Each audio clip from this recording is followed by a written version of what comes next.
ইফতার মাহফিল কেন করলাম সে কারণে নাকি আমাকে শোকজ করা হয়েছে। আমি এটা তারা বলেছে লিখিত জবাব দিতে, আমি লিখিত জবাব চাইলেই দিতে পারতাম, কিন্তু আমি লিখিত জবাব দিব না। আসসালামু আলাইকুম। কিছুক্ষণ আগে প্রায় 11:40-এর দিকে আমি ছাত্রদল কেন্দ্রীয় সংসদের দপ্তর সম্পাদক জাহাঙ্গীর আলম ভাইয়ের ভেরিফাইড কৃত ফেসবুক পেজে একটি শোকজ পত্র দেখলাম, সেখানে আমার নাম উল্লেখ করে আমাকে শোকজ করা হয়েছে। এরপর থেকে ঢাকা বিশ্ববিদ্যালয়ের বিভিন্ন শিক্ষার্থী, সাংবাদিক ভাইয়েরা, সারা বাংলাদেশের ছাত্রদল নেতাকর্মীরা আমার কাছে বারংবার জিজ্ঞেস করছেন, ফোন করছেন কেন আমাকে শোকজ করা হলো। যদিও আমি এখন পর্যন্ত জানি না কেন শোকজ করা হয়েছে, এবং আমি কিন্তু তখনই তাৎক্ষণিক এটি যখন পেলাম, কেন্দ্রীয় ছাত্রদল দপ্তর সম্পাদক জাহাঙ্গীর আলম ভাইকে আমি ফোন করে জিজ্ঞেস করলাম, ভাই কি কারণে আমাকে শোকজ করা হয়েছে, সেটাই তো জানি না, উত্তরটা দিব কিভাবে। উনি আমাকে বললেন উনিও জানেন না, কেন্দ্রীয় ছাত্রদলের সেক্রেটারি বলেছেন, প্রেসিডেন্ট বলেছেন, এই জন্যই উনি করেছেন। এবং উনি আমাকে সাজেস্ট করলেন তুমি বরং প্রেসিডেন্ট সেক্রেটারির কাছে জিজ্ঞেস করো।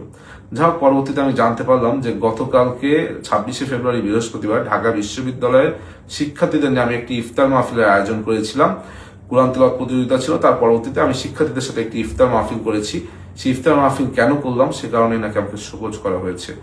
আমি আসলে ব্যক্তিগতভাবে আমি গতকালকের আয়োজনটি এজন্যই করেছিলাম, যেহেতু এই দল বাংলাদেশ জাতীয়তাবাদী ছাত্রদল আমার প্রাণের ছাত্র সংগঠন, এই সংগঠন বিগত দিনের ডাকসুতে আমাকে জিএস পদে মনোনয়ন করেছিল, এবং শিক্ষার্থীদের ভোটে আমি প্রায় 5,500 ভোট পেয়েছিলাম।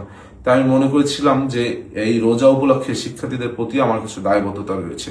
সেখান থেকে আমি শিক্ষার্থীদের সকলকে নিয়ে একসাথে একদিন ইফতারের আয়োজন করব, সেই চিন্তা ভাবনা থেকে কিন্তু আমার এই ইফতারের আয়োজন করা, এবং সেই ইফতার প্রায় 1000 শিক্ষার্থী অংশগ্রহণ করেছিলেন।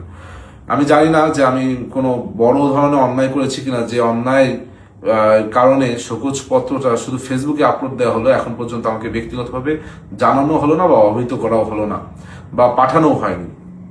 আমি যদি আমার কাজের কারণে ছাত্র দলের কোনো ক্ষতি করে থাকি, তবে আমি ছাত্র দলের বর্তমান যে প্রেসিডেন্ট সেক্রেটারি, তাদের কাছে ক্ষমা সুন্দর দৃষ্টিতে তাদেরকে দেখতে বলছি।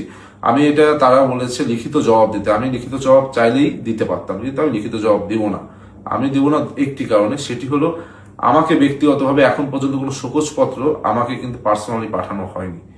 আমি নিশ্চয়ই এমন কোনো বড় অন্যায় করিনি যে আমাকে পার্সোনালি পাঠানো যাবে না। ডিরেক্ট ফেসবুকে সামাজিক যোগাযোগ মাধ্যমে এই ধরনের একটি শোকজ পত্র দিয়ে সারা বাংলাদেশের মানুষ এখন আমাকে ফোন করছে, সারা বাংলাদেশের মানুষ এখন জানতে চাচ্ছে কি এমন অন্যায় করেছি। সুতরাং আমি আজকে আর কিছুই বলবো না। আমি কেন আমাকে শোকজ করা হয়েছে এই বিষয়টি জানালাম সকলকে, এবং আমি যদি এই কাজের কারণে, যদি আমার ঢাকা বিশ্ববিদ্যালয়ের শিক্ষার্থীরা, সব থেকে বড় কথা ছাত্র দলের সকল পর্যায়ের নেতাকর্মীরা যদি মনে করে আমি অন্যায়, তাহলে অন্যায় মাথা পেতে নিচ্ছি, এবং এই অন্যায়ের জন্য আমি ক্ষমা প্রার্থনা করছি। আর আপনারা যদি মনে করেন আমার সাথে অন্যায় হয়েছে, এটিও আমি আপনাদের কাছে ভাত দিচ্ছি। আমি সবসময় মনে করি ব্যক্তির থেকে দল বড়, দল থেকে দেশ বড়।